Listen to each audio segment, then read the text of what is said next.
Mesdames et messieurs, tout le plaisir est pour moi d'être au rendez-vous de cette grande édition du journal sur Canal Congo Télévision. Le président de la République, Félix Antoine Tshisekedi Tshilombo, au chevet des victimes de la marche de l'opposition politique congolaise. Les non-respects de l'itinéraire préalablement établi, des communs accords entre les organisateurs de la marche du 20 mai dernier et l'autorité urbaine a provoqué quelques échauffourées entre les forces de l'ordre et le participant. Parmi les victimes figurent une vingtaine de policiers et un mineur dont la brutalité dans l'opération de maîtrise a été unanimement condamnée. C'est pour apporter un réconfort moral à toutes ces victimes que le président de la République, Félix-Antoine Tshisekedi Tshilombo, a fait la ronde ce lundi des centres hospitaliers ayant réussi ces malades. Le chef de l'État a visité en premier le jeune Roger Massassou, dit junior interné dans un centre hospitalier du quartier de Bonhomme à la suite de son interpellation musclée, trouvé en première ligne parmi les délinquants qui auraient lancé l'intifada mortelle contre les policiers. Le jeune mineur avait été exfiltré manu militari. Les bourreaux ont été arrêtés tandis que le jeune homme hors du danger s'est remis de son traumatisme. Élève de 6e primaire junior, a juré de ne plus servir de marche-pied aux politiciens. La clinique Kander de Limité a reçu 18 policiers blessés par des jets de pierre au niveau de l'avenue Kianza, réputé repère des jeunes délinquants Kuluna. 8 blessés légers sont sortis d'hôpital plutôt ce matin, tandis que 11 portent encore des symptômes de traumatisme. Félix Antoine Tshisekedi a bouclé sa tournée par HJ Hôpital délimité qui a reçu au service d'urgence la journaliste Jeon Jokwa. Sa vie est hors du danger. Elle poursuit des soins appropriés. Partout où le chef de l'État est passé, la prise en charge est assurée par l'État congolais. Nous y reviendrons.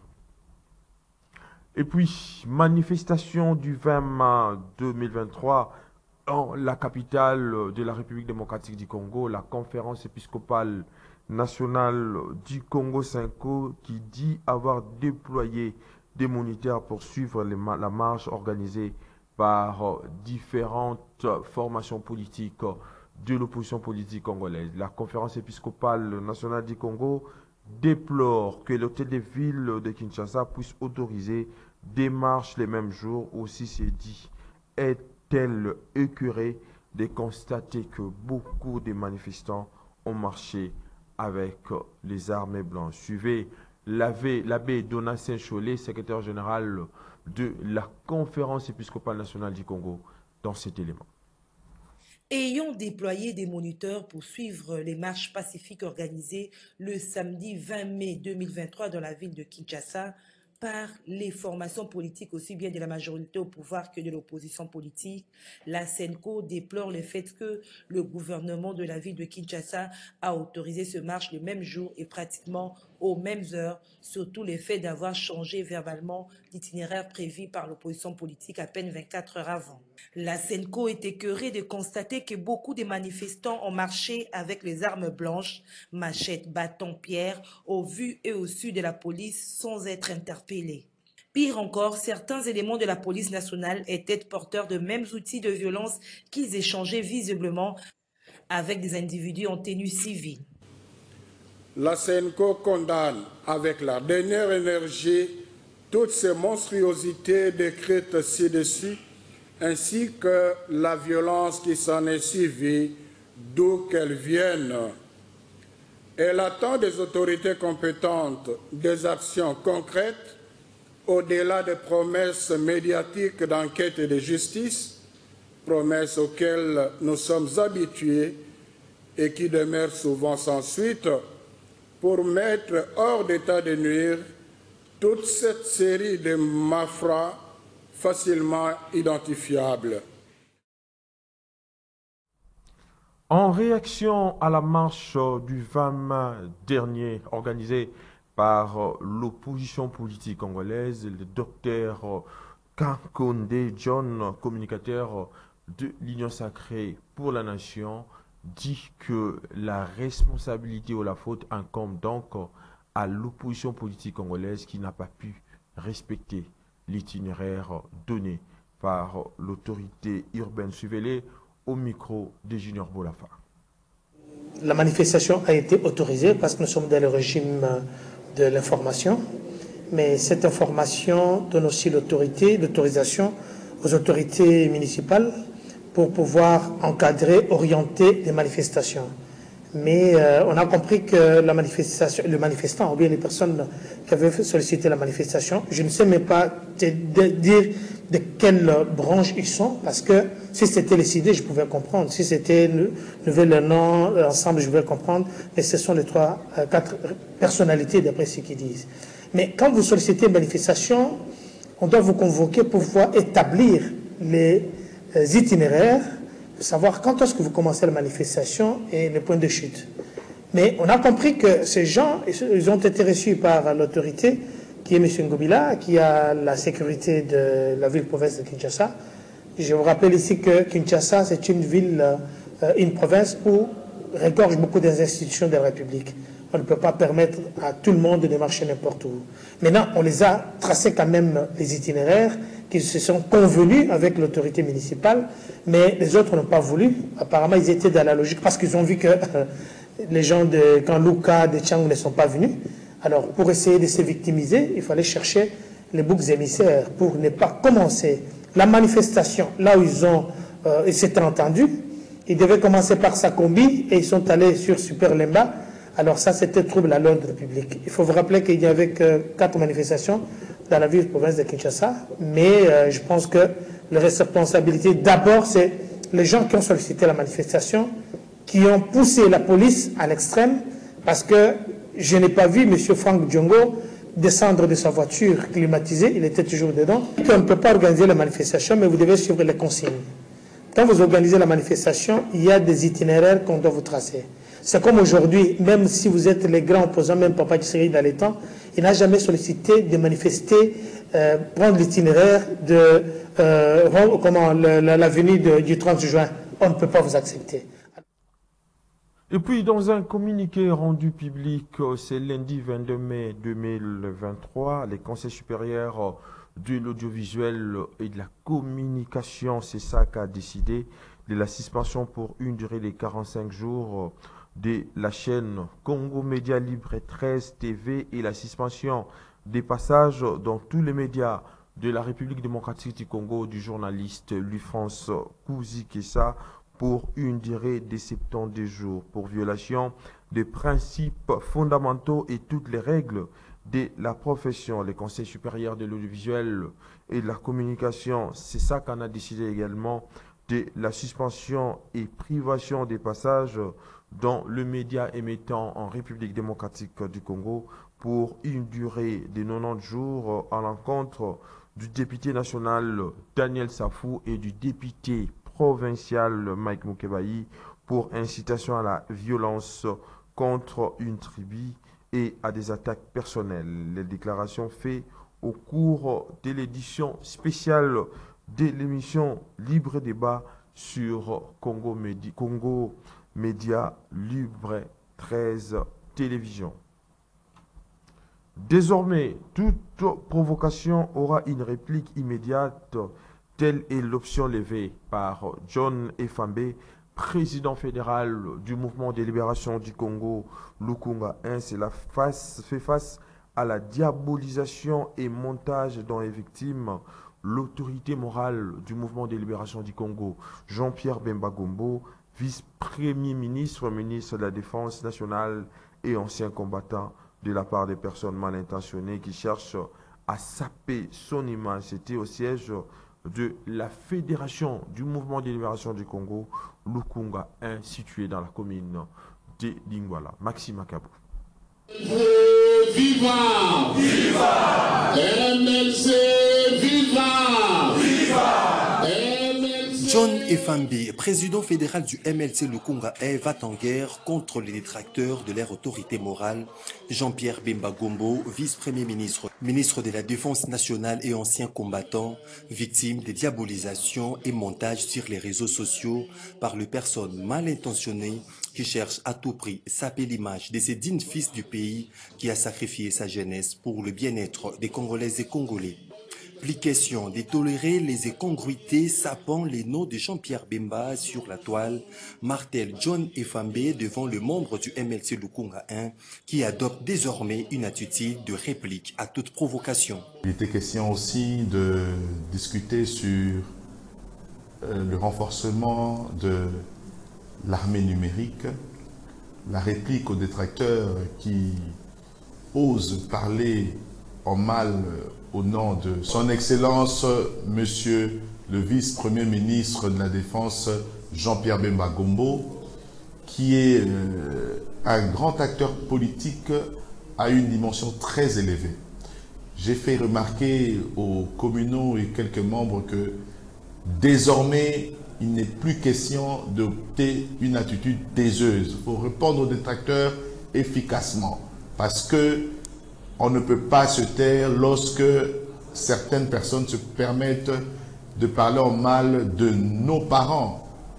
Si aujourd'hui j'ai illustré que on insulte ta mère pour une première fois, pour une deuxième fois, vous allez réagir spontanément. Donc j'ai mis en garde également ceux qui s'hasardent aussi à divulguer des propos discourtois à l'endroit de notre président national pour leur faire remarquer que nous sommes en alerte. Cette fois-ci, nous allons vous avoir vous allez nous avoir sur votre chemin. Notez par ailleurs que cette réunion était aussi une occasion pour les numéros 1 de la Fédération des Lukunga 1 de sensibiliser les uns et les autres sur les enjeux politiques de l'heure, appelant ainsi à une forte mobilisation pour les élections à venir. Les renforcements des capacités sur l'armée numérique étaient aussi au cœur de cette rencontre. Processus électoral en cours en République démocratique du Congo, les fichiers électoraux certifiés fiables avec près de 44 millions d'enrôlés après retrait des doublons externes sélectionnés par la Commission électorale nationale indépendante l'ont dévoilé devant la presse lundi 22 mars 2023 à l'hôtel Béatrice situé dans la commune de La Combe. Nadine Tchotchigombo était là pour les comptes de Canal Congo Télévision et Radio Liberté Kinshasa. Suivez. Le fichier électoral de la Commission électorale nationale indépendante déclaré fiable après l'audit externe avec 43 955 181 enrôlés valides.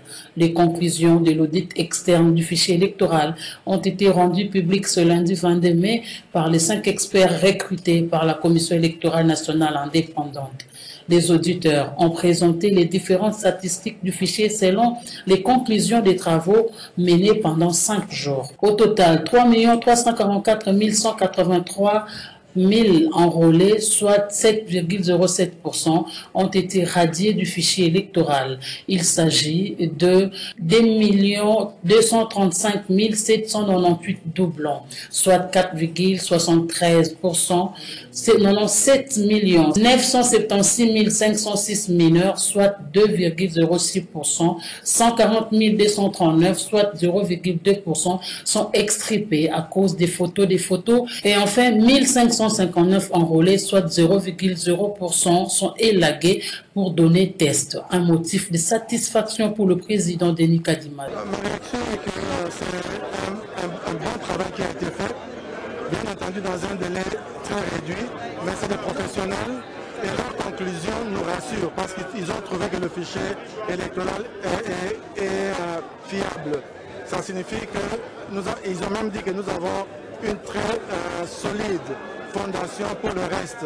Donc, en tant que président de cette institution qui a travaillé d'arrache-pied, nous sommes sans doute satisfaits. En définitive, les auditeurs externes déclarent le fichier électoral de la CENI fiable. Il contient désormais les données validées estimées à 43 955 181 électeurs. Il s'agit là des chiffres définitifs qui découlent des statistiques brutes de 47 299. Tout à fait autre chose à présent. Le rebelle ougandais des forces démocratiques alliées ADF ont descendu plusieurs véhicules dans une embuscade tendue sur la route Luna-Kamanda dans les territoires de Oualessa, Voantoukou, territoire d'Irumu, dans la province d'Elituri. Cet incident malheureux s'est produit dimanche 21 mai 2023. Cette nouvelle embuscade est cautionnée, voulais-je dire, par les coordonnateurs de la Convention pour le respect des droits humains, CRDH, Antenne d'Irumu, Christophe Mouniaderou, qui exige des enquêtes approfondies pour que la vérité soit connue au grand jour. Il est donc au micro de notre correspondant sur place, Joël Kamam. Nous sommes très inquiets car l'ennemi ADF peut encore tendre l'embuscade à un convoi sécurisé par les militaires des FARDC et l'ennemi parvient à incendier 7 véhicules à part la perte énorme des biens, donc les véhicules et marchandises qui étaient dans ces véhicules. Il y a eu aussi la perte à vie humaine de nos populations. L'inquiétude de la population, c'est quand on nous a toujours dit que nos forces armées sont à la poursuite de l'ennemi, à profondeur de la forêt. Mais oui, mais quand même, sur place, on ne pourrait pas chaque fois manquer avoir des cadavres de ces ADF. Mais chaque jour, c'est toujours les civils qui sont tués. Nous nous demandons si réellement ces ADF sont devenus des monstres ou ce sont des robots qui, à leur tour, ne peuvent pas mourir. Parce que sur terrain, sur place, là qu'on a incendié ces véhicules, la population s'entendait qu'on devrait nous montrer des cadavres de ces ADF, vu que quand même, il y a eu échange de tirs. Mais malheureusement, on a perdu ces deux civils.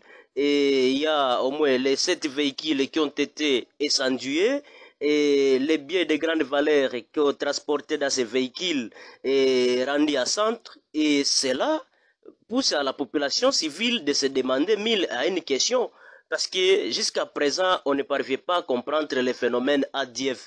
Et nous avons toujours appelé nos forces armées d'éviter à chaque fois jouer à la défensive, qu'on fasse l'offensive, qu'on aille vers l'ennemi.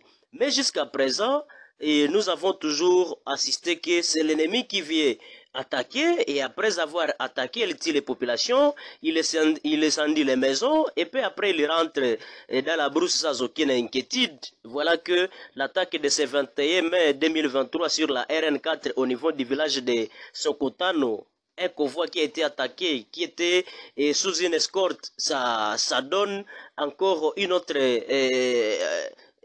pensée à la population, se demande est-ce que réellement ces ADF sont devenus plus nombreux que les militaires ou ces ADF sont devenus plus nombreux que la population congolaise. Donc quand même les autorités doivent multiplier les efforts, doivent changer les tactiques pour voir comment traquer ces ADF, mais aussi délasser les opérations.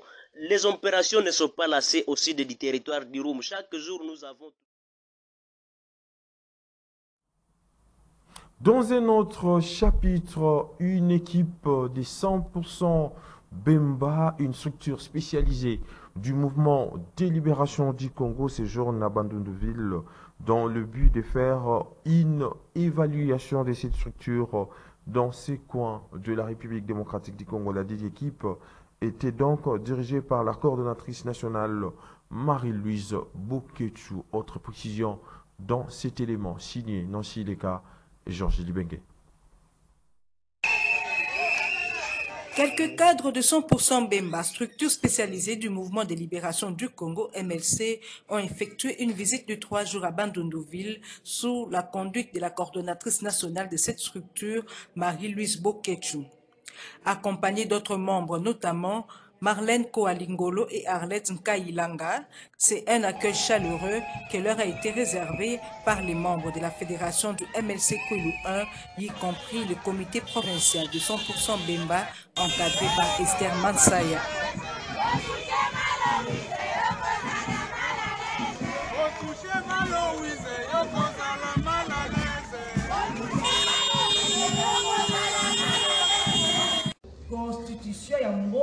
L'évaluation à mi-parcours des activités réalisées dans cette contrée était à l'ordre du jour. Constitution ya mboka na biso Congo eza ko reconnaître na parti politique nyonso oyo ezali ya korecruter, koredynamiser mpe kosensibiliser bamembre na ye. Mama alobi naloba na mokuse 100% Bemba ezali nini ndenge ndeko Marlène na ope koloba association structure spécialisée, structure d'appui alobi makambo etali triade 100% Bemba ezali sanga oyo en appui na parti en appui na ba fédération na biso ndenge tozawa na Bandundu-Ville structure 100% Bemba ezali au travail en appui na fédération. Premier élément ezali ba organe statutaire ou administratif ya parti. Na kati ya organe statutaire toza na ba fédération, toza na commune politique, toza na comité exécutif, tozali na ba cellule nyonso wana groupe ya ba biloko oyo nauti ko énumérer eza na kati ya organe statutaire ya parti. Alors, la carte organe statutaire y a parti, bah ça la mission. Visiblement, le mouvement de libération du Congo, parti politique cher à Jean-Pierre Bemba, ratisse large dans l'objectif d'avoir une majorité écrasante.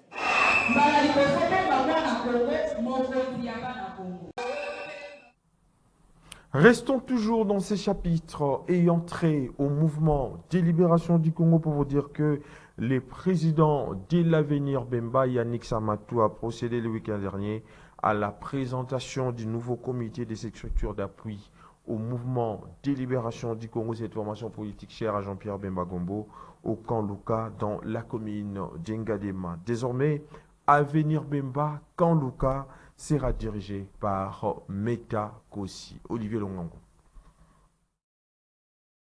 À la structure d'appui au mouvement de libération du Congo dénommé Avenir Bemba, on ne dort pas sur les oreillers. Le travail se fait. Le week-end, son président Yannick Samatou a procédé à la mise en place du nouveau comité de l'Avenir Bemba au quartier Kanluka dans la commune de Ngalema, qui sera désormais conduite par Meta Kossi. Et pour ses nouvelles responsabilités, les drapeaux du parti et écharpes lui ont été remis.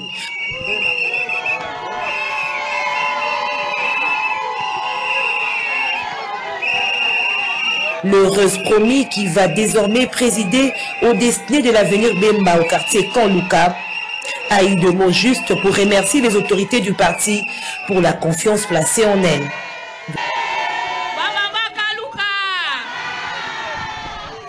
Bon, merci. Merci na bakonzi nanga ya MLC, mokonzi ya Avenir Bemba, papa Yannick Samatou. Nasengi merci na VP Nicole.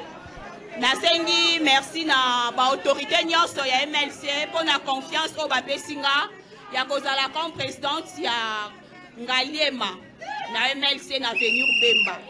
Merci beaucoup. La référence de l'Avenir Bemba dans le quartier Kanluka, c'est bel et bien Meta Kossi, a dit son président Yannick Samatou, qui a promis l'arrivée prochaine des autorités du parti dans ce coin de la capitale. Toyokaki, courage, oyo camarade Meta Kossi, azalaki na yango, elongo na base na ye na niveau ya commune ya Ngalema.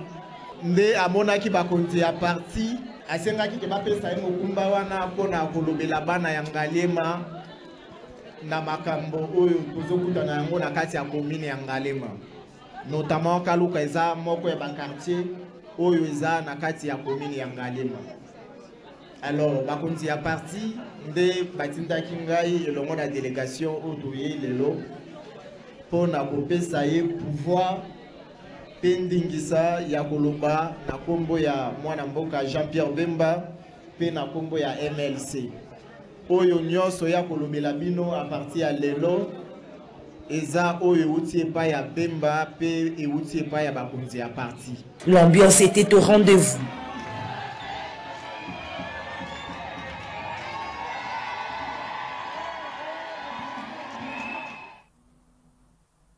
Et puis le président d'Elasbel Bio Nabio a organisé une rencontre avec le membre ressortissant des territoires des Bunongo, Bukungu, Makanza, Lokolela et autres. Il était question donc pour Didier Kabela Litenge de faire la restitution du récent voyage au Congo-Brazzaville, aussi de la très tenue prochaine du festival de Riverains. Autre détail dans cet élément, signé encore une fois de plus par Gisèle Olivier Toko.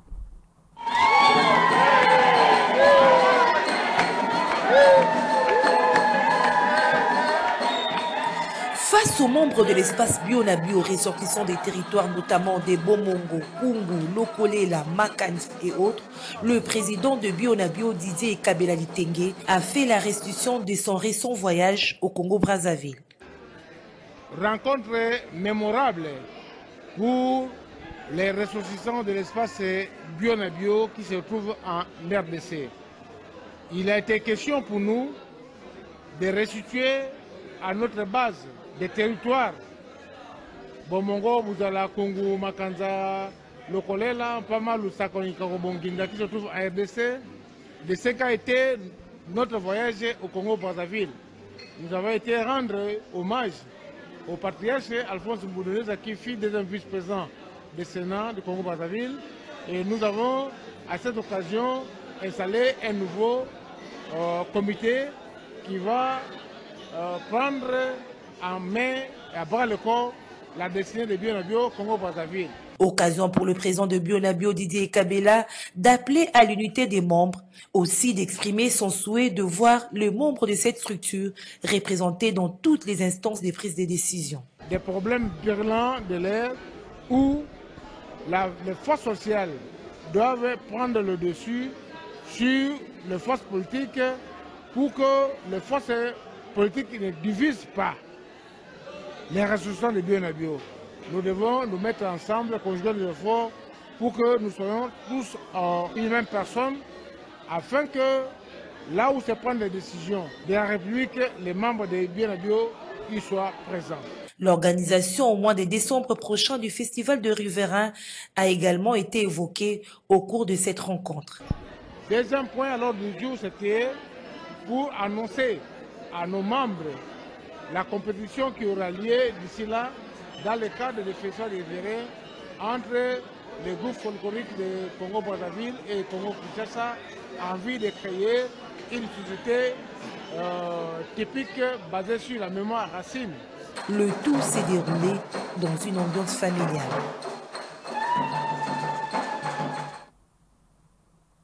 Et puis, une foule immense de membres de l'Asbel La Fortune qui dirige Yvette Rizeki Moussanga Loucha ont signé leur adhésion au sein de la plateforme AFDC et Alliés. Ces adhésions ont eu lieu le week-end dernier à Mongafula en présence de l'autorité morale de l'AFDC à Modeste Batiloukwebo. Gisèle Olivier Toko et Niwa Peizo étaient donc là pour les comptes de Canal Congo Télévision et Radio Liberté Kinshasa. Suivez.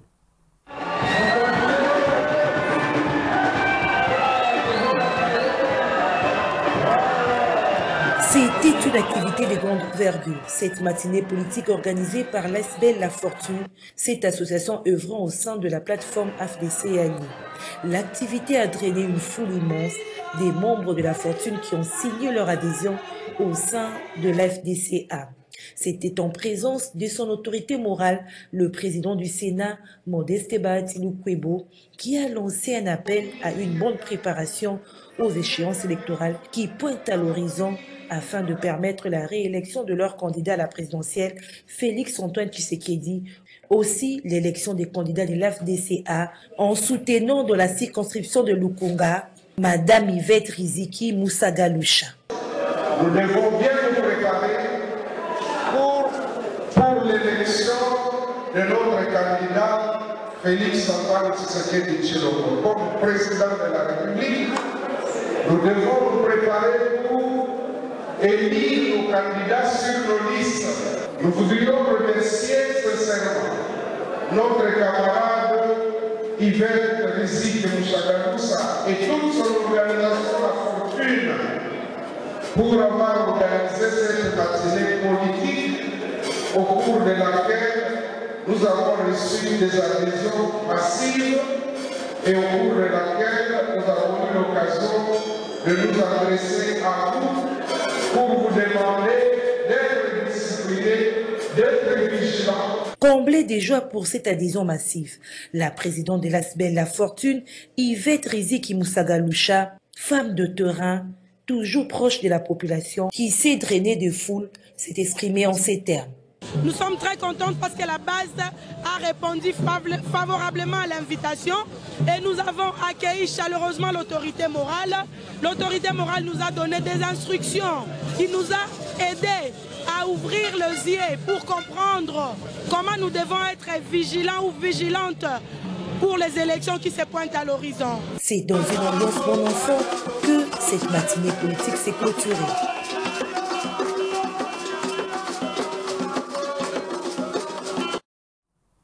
Et puis pour terminer, du 23 au 26 juin 2023, il va se tenir à Franceville, en République du Gabon, la première édition du Festival de culture Téké et apparenté. En guise de préparation, une importante réunion s'est tenue le dimanche à Montbéliard. Nous sommes là dans la commune de Limété. Alain Kabongo et Héritier Toubilandou, images et commentaires suivent. C'est dans le cadre des préparatifs de la 7e édition du Festival culturel Téké et apparenté qui se tiendra du 23 au 26 juin 2023 à Franceville au Gabon que cette rencontre a eu lieu sous la modération du secrétaire général de la communauté de la RDC, Jean-Marie Makweni. Occasion pour le coordonnateur général de ce festival, Stéphane Nkamputu, de revenir sur les modalités de participation. Cette année, nous serons à notre 7e édition.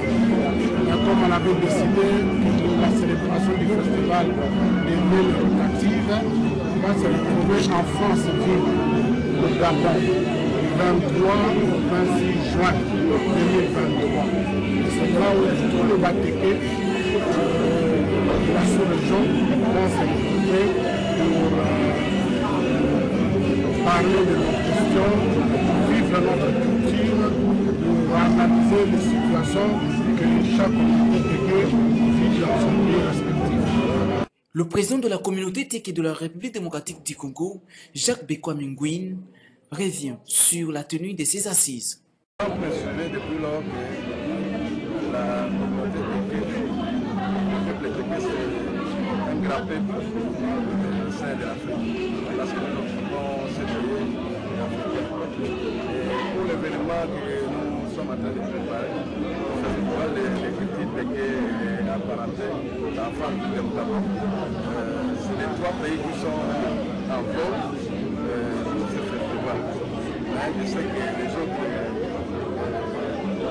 frères et sœurs des pays africains, des Téké, ils ne manqueront pas aussi de participer à cette cérémonie. La nouvelle est que pour les formalités, je sais que les directeurs régionaux du festival vont aussi des détails près, mais les laisser-passer, c'est un avantage pour nous de traverser. Aussi, nous demandons aussi d'unité le peuple Téké, de la RDC, parce que ça renforce notre culture, ça renforce notre unité et notre solidarité, pourquoi pas notre problème, quel est notre image. Téké les Téké se retrouvent dans plusieurs pays du continent africain, tels que le Congo-Brazza, le Gabon, le Cameroun, ainsi que la République démocratique du Congo. Mesdames et messieurs, c'est par ici que nous mettons un terme à cette grande édition du journal sur Canal Congo Télévision, coordonnée par Gisèle Olivier Toko, réalisée par Christian Banjolo. La prise de vie a été assurée par Olivier Longwango à l'Ernan, ainsi qu'au concours rédactionnel de Canal Congo Télévision. Je vous dis donc merci de l'avoir suivi avec le même plaisir et le même désir de vous retrouver encore demain.